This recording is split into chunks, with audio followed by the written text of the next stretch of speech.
So we're going to do some silver brazing. This piece here will fit down in a slot here. We've got about 850 wide, 0.340 high.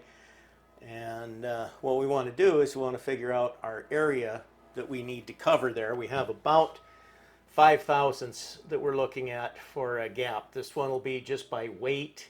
And then these two here, we got 5 thousandths clearance. This is roughly 850. This is roughly 840 here. So we got roughly 5 thousandths on each side. And actually, I'm just going to get sloppy and just do this distance plus this one.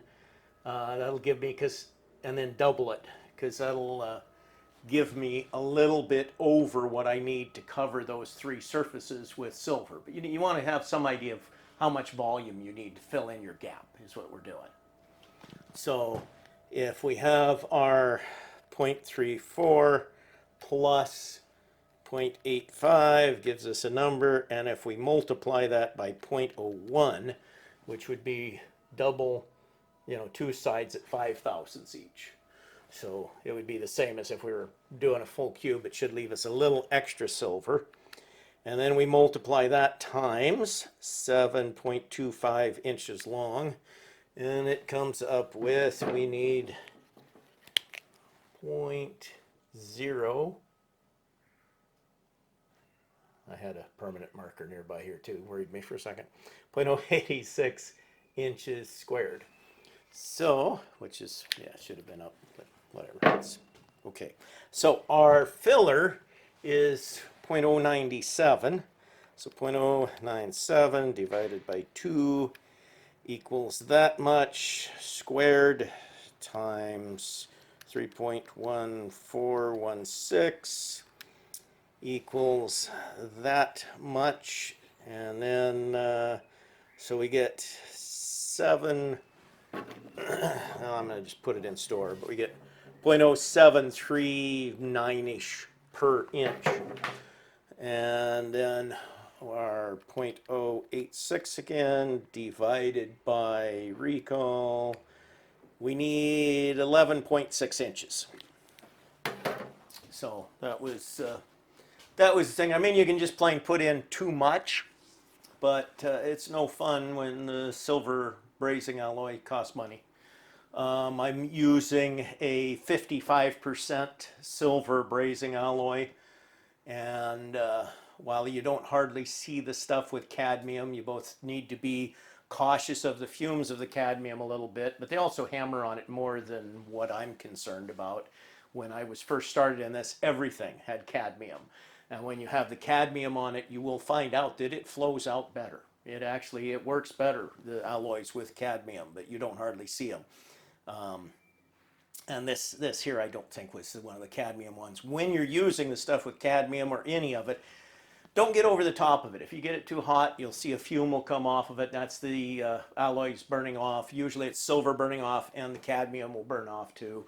And then you'll have the oxides. And I'll show you one of the reasons why I am not quite as terribly, deathly afraid of cadmium as I think it's bad to be breathing it all the time, burning over stuff, but that's another one of those just doses of reality. How many times have we seen these goldish colored bolts and we've welded stuff on? That's cadmium plating.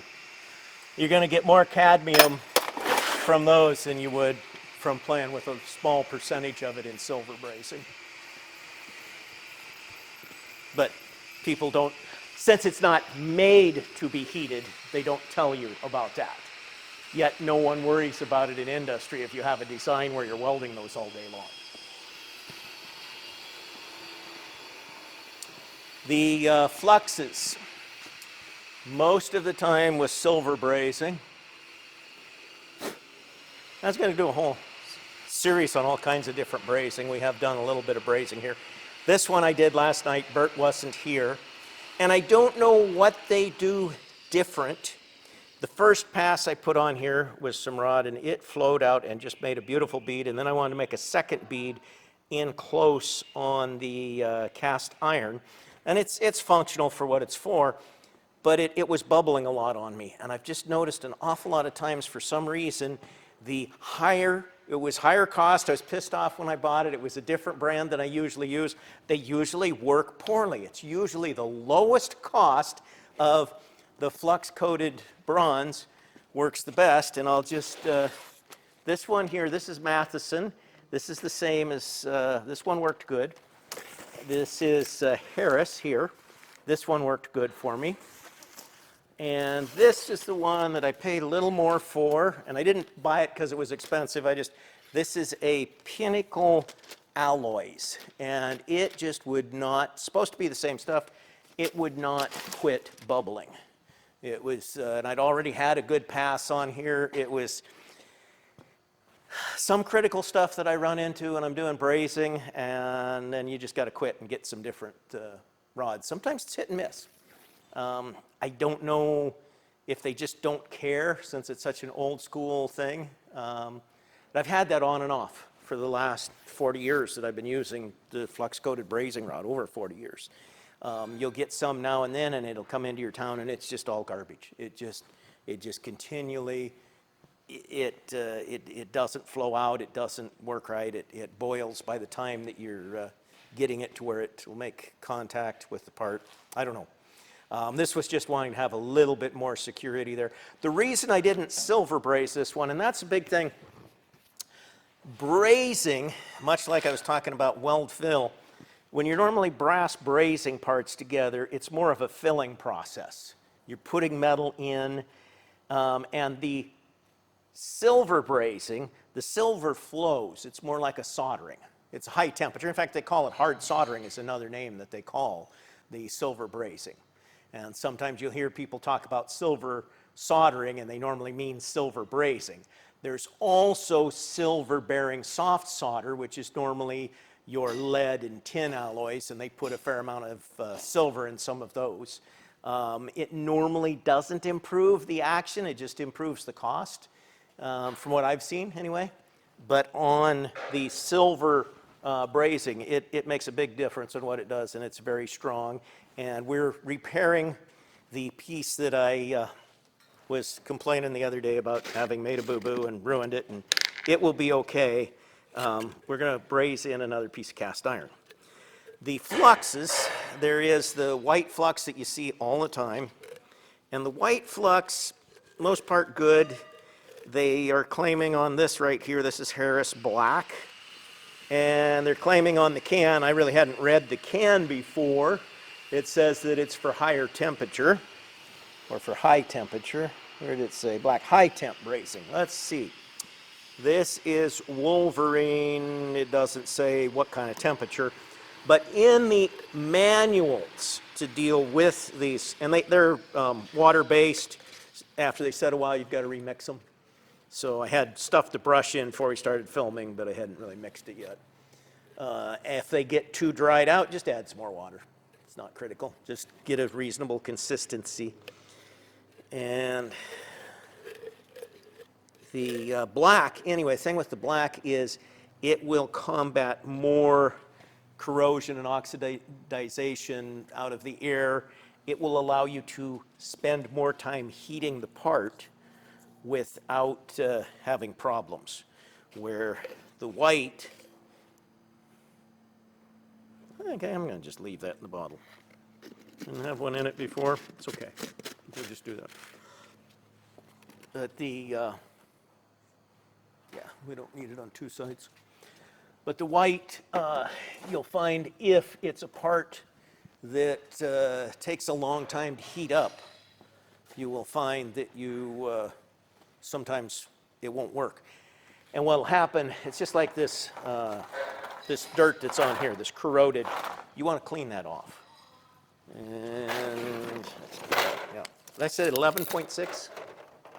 Roughly. Yeah, it's not. Okay, there we go.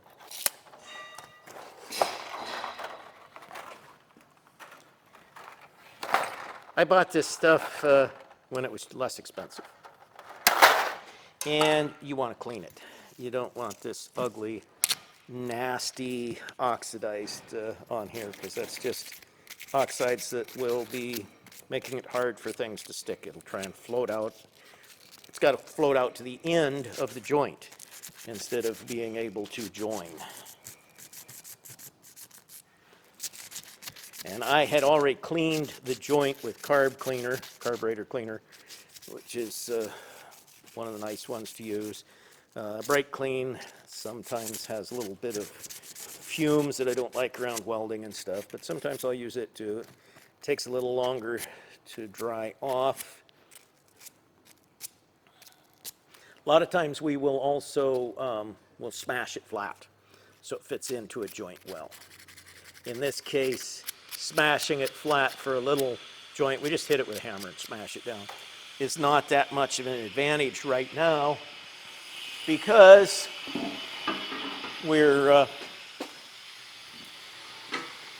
it's got to flow.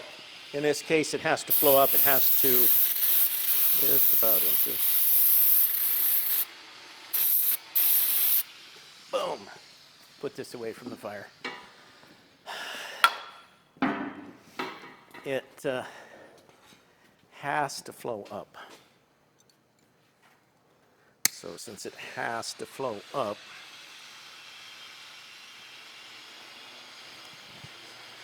it is not going to be that much of an advantage to just make a big flat on the bottom. And that slight bit that was squished there, I'm going to put that part to one side.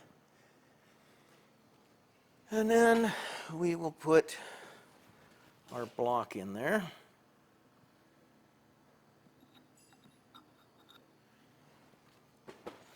Now, something that I should be ready with something here for. I don't think the fire brick's going to make too much of a difference because there's such a mass of iron here. But normally you might be something that was only this tall. It's easier to heat by not having so much. But the bottom's not going to be hot by the time I'm through heating the top.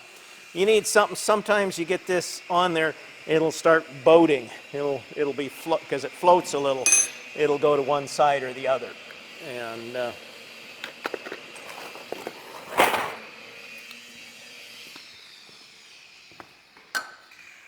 actually had a MSHA training thing about where we were doing with a blown up, it wasn't MSHA, it was, it was a phony thing for EMT at one of the mines I was at, which of course is part of MSHA. But they had I was pretending that my fingers had gotten blown off by a can of WD-40 that somebody had left next to where I was welding. And it had a bunch of them excited, but they shouldn't. Well, I guess they should have been, because we did a good job of acting and playing and everything, but they sort of shouldn't have been because their emergency drills were always on the same day of the week at the same time. So it was kind of stupid in a way, the way they had the emergency drills. It was yes, and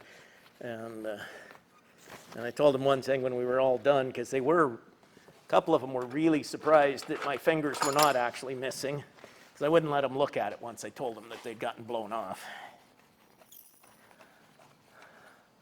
But one thing that when they were surprised about it, but I told them I would never do that again. I said, if it happens again, next time you hear that I am down, I took part in this little charade one time. Next time it will be for real. I will actually need help. I didn't want to be, even if they're telling me to, I don't want to be the boy that's crying wolf all the time. Now, we're going to be heating out here and out here. Now, obviously, this side is closer to where we want the heat, but we want the heat all the way around underneath. If we heat right here on top, the problem is we will heat just this block, and we won't get the big block hot so that the brazing flows around. That's one of the big things that you got to get right when you're doing a brazing joint like this silver braze. You got to get your heat right, because if I heat up here, I can heat this back and forth, and I can even holding the heat to both sides, but I'm going to put too much of the heat on this one small part. Right now, in between the two parts, we've only got convection in between them. So yeah, our heating, what we've got going on right now, because it's just that string setting in there, and We've got a little bit of place where they can conduct, where they're touching each other, but it's mostly convection heating. And it's also insulated between a whole bunch of the flux that's in between there. So once you get it to where it melts, then you've got actual conduction between the two. Your liquid is in there, you heat this up and it'll be heating up the rest. But if you early on are heating this up too much, it will melt just a little bit of the silver brazing to it and actually start burning the silver out or boiling it underneath. You'll get all kinds of voids and crud in there. It'll be just a terrible joint. You've got to heat from the outside, from your heavy parts, let it start soaking in. And then when you notice that this is melting and really melting, not just tipping a little bit, but when it's really melting, you might, and I say might, because in this case it's going to get pretty hot, I'll see. You might give it a little quick pass over the top, but it doesn't take much at that point. So, but if you start out anywhere up here on top, since that is essentially insulated from all the rest of it, it's going to take too much heat, get too hot, and all of the solder that's next to it is just going to burn up and not be any good, and you won't have a good joint. Try and get the smoke to go away. Warm it up. Leave a little bit of carbon on it.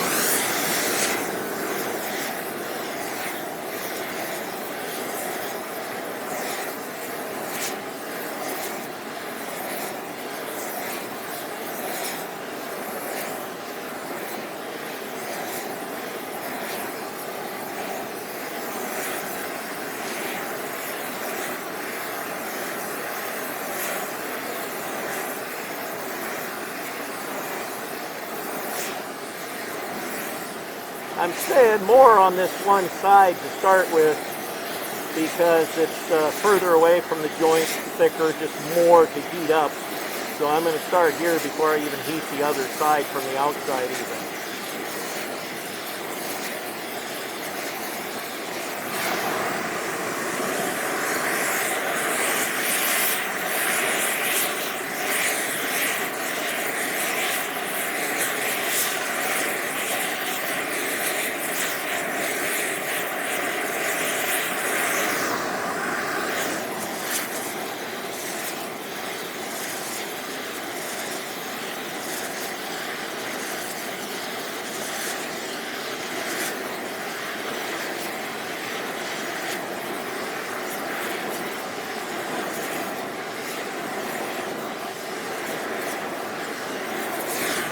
You can see a little bit of action going on with the flux starting to dry. Right now it's just the water drying out of it.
should have closed down the shop doors, at least one of them, but it's awfully hot today, which, well, I should have still shut it down for the fact of what I'm doing to keep the heat in more, but it's just hot. I can see the floating a little bit there, I think. No, not yet. That's just the flux getting glassy. The flux is melting. The solder's not melted yet. The flux melts first.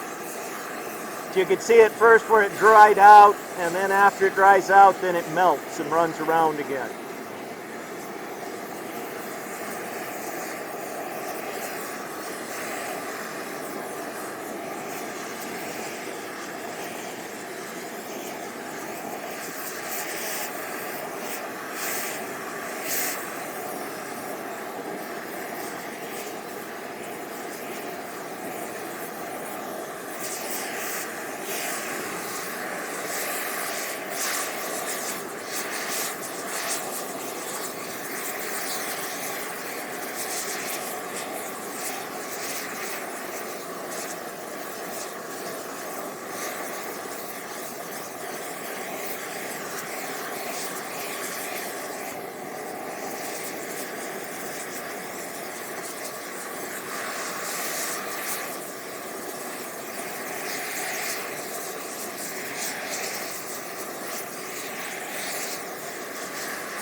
That one's gonna wait.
You want to kick a door down for me?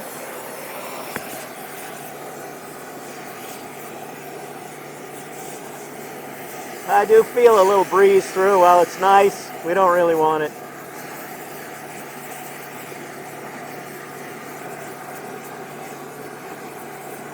Should have used a little, well, bigger tip would have taken more gas too, though. Unless I went to the really big propane tips, which might have been the way to go.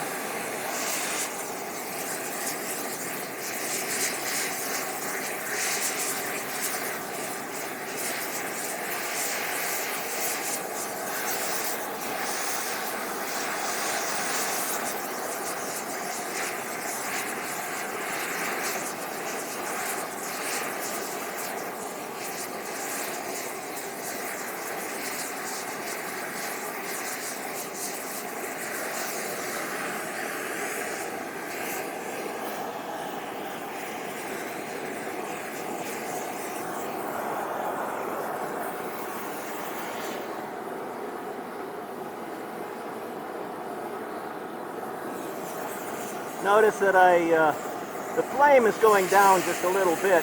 I'm running out of acetylene. I turned the oxygen down so that I could make sure I wasn't oxidizing and burning up the tip.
Need to be patient.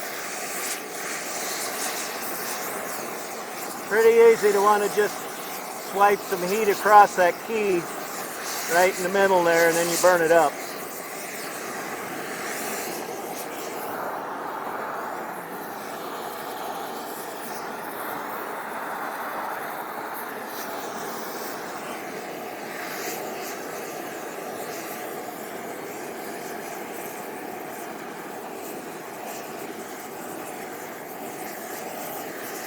She's starting to get warm.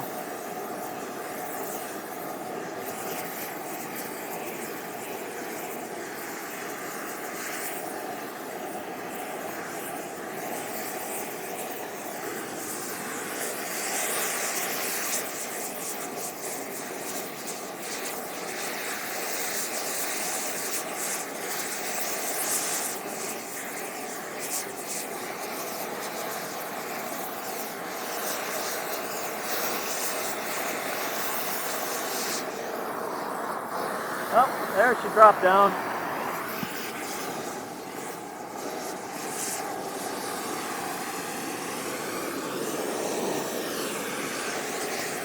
Only on one side.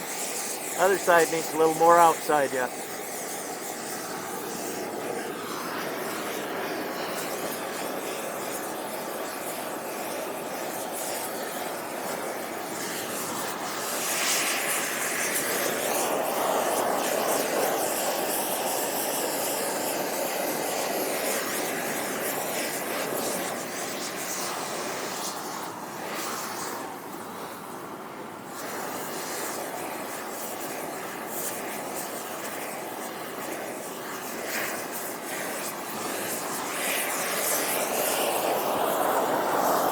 Okay, now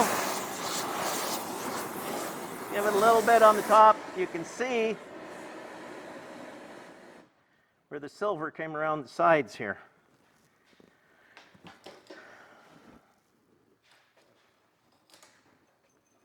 Ooh, everything's warm. Yeah, you can see it right there. You don't see it everywhere, but you can see it right there. It's probably still, yep, we can move it, but you want to quit playing with it. Ow. You want to quit playing with it before it really starts cooling down, or else you'll have a bad joint too.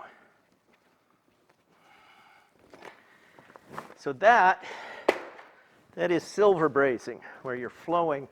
Hopefully on the video, everybody saw it drop down a little bit. I hope so. Yeah. It dropped down on this side first, which told me I didn't have my heat as much on that side. It wasn't quite as good. I should have used a bigger torch. You know, you kind of guesstimate the size of these. I think I only had a 10. I was thinking it was probably a 12, but there's the number hiding. That's 12. That is 12. Yeah, 12. Yeah, 12 is fair size. I like the 15s also, but even if I'd had a 15, well, it would put out more heat quicker, and the door being open did make a difference. When I got Kevin to put the door down, it did start holding heat quicker. I could feel the breeze, and it was nice, but not good. You really need to do that. Wintertime, sometimes I'll forget to turn off the overhead fans. But that's the silver brazing, and that's, like I say, more of a flowing like regular solder. That's the other type of brazing we got here. There was something else I was thinking about. The main thing that they sell the black flux for, they're doing that for furnace brazing, where you might put a whole load in a cold furnace and heat parts up. So it's sold with the idea of time. And these little white cans, I paid $1 a piece for those. And they told me at the welding shop that they still made money on them at $1 a piece. That was 10 years ago. He said, boy, we must really buy that stuff cheap. But the black one cost me close to $200 because it was special order, special shipping. If you're in a place where they use it, it's probably only a $10 bottle. But it cost me a lot here in Fairbanks, Alaska. And I don't know, I was thinking there was something else that I had to say, yet don't know what it is. So hopefully we have saved the block to where we'll be able to go on and mill it out and not be so distressed about what was going on.